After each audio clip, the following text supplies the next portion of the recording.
next is Dan Conley with Bracket Design Madness.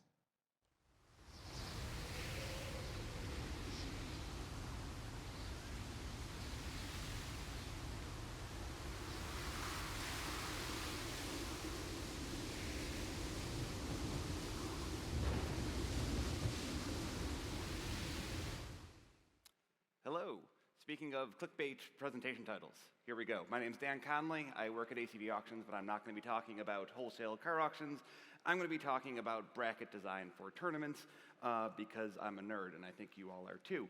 So there's a Discord server that I'm in, and every March I run a March Madness for all of our custom server emoji there. And so when I'm designing the bracket, I was thinking like, all right, how does this actually work? Like if I were to say this is number one, this is number two, where does that go into the thing? And there are sites that will do that for you, but again, I want to understand how this all works, and so I want to share that all with you. And I'm only going to be going into single elimination knockout tournaments, not other types of bracket design or tournaments because I only have 6 minutes, and oh wow, I'm already half a minute gone.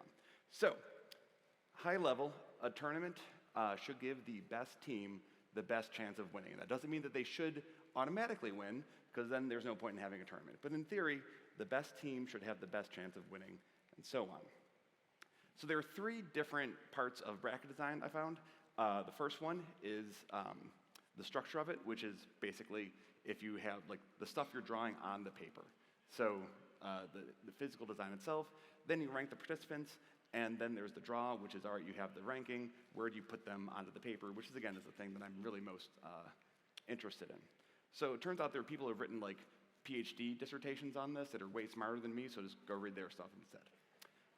So what is a bracket? And the thing is, if you say, wait, turn that on my head, it's the binary tree. So again, don't really have much time, but if you want to do some stuff with binary trees, you can. So the most fair type is a complete binary tree. And you can also do some calculations, say, hey, how many rounds do I need? And then you add in dummy players for everyone else. And dummy players just turn into buys, which are really just implicit wins. So if we only have 15 players, we say, well, the first place is against 16th, and we're just going to get rid of them and move them up. That's a buy. Ranking, again, don't have time, just use regular season results or whatever.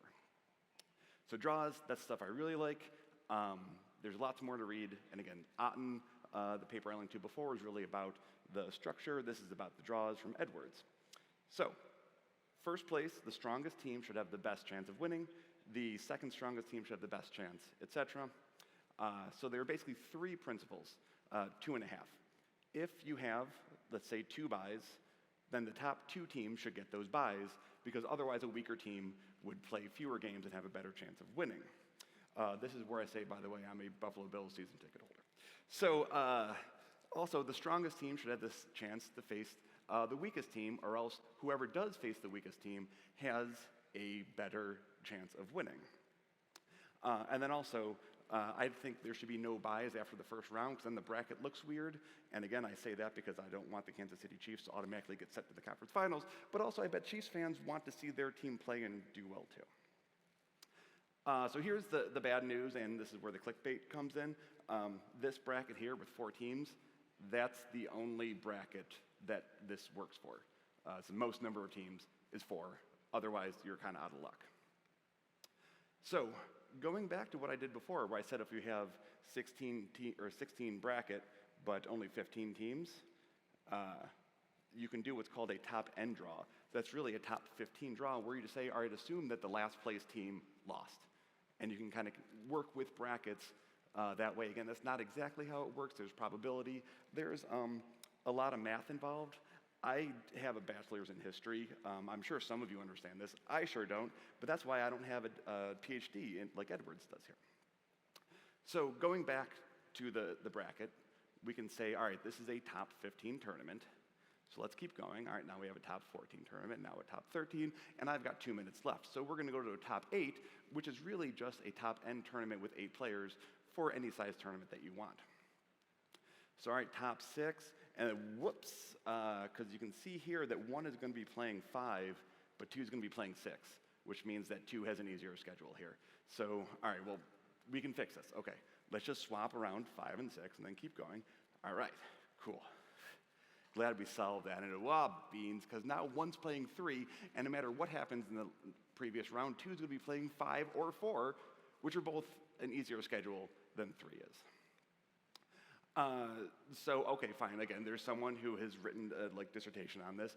What do they say to do? And I'm not going to do this. I'm sure it is the most fair, but again, it's not fun. So that's where you got to take the math out at some point. But there is freedom in there not being a perfect answer. Because there's a perfect answer, then I have to do the perfect thing.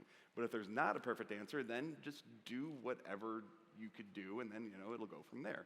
So again, mathematically, only tournaments with 3 or 4 participants that are single elimination knockout can work. And again, there are prediction matrices that prove this, but history degree. So you can read this paper, and then they do a much better job of explaining that. So you have 1 over here, and you put 2 over here, and then 3 over here, and then 4 over here, and then kind of alternate, and it'll work itself out, because a top 4 tournament, you get the thing that you want, and anything besides A, you can't have perfection anyway, so just, whatever. One thing you could do is you could reseed after each round, which again, the NFL does. It's the only thing that the rules do right, talking to you, overtime rules. So, which is where after each round you say, okay, the top team faces the weakest team, and so on and so forth. So that's all my time. Go Bills.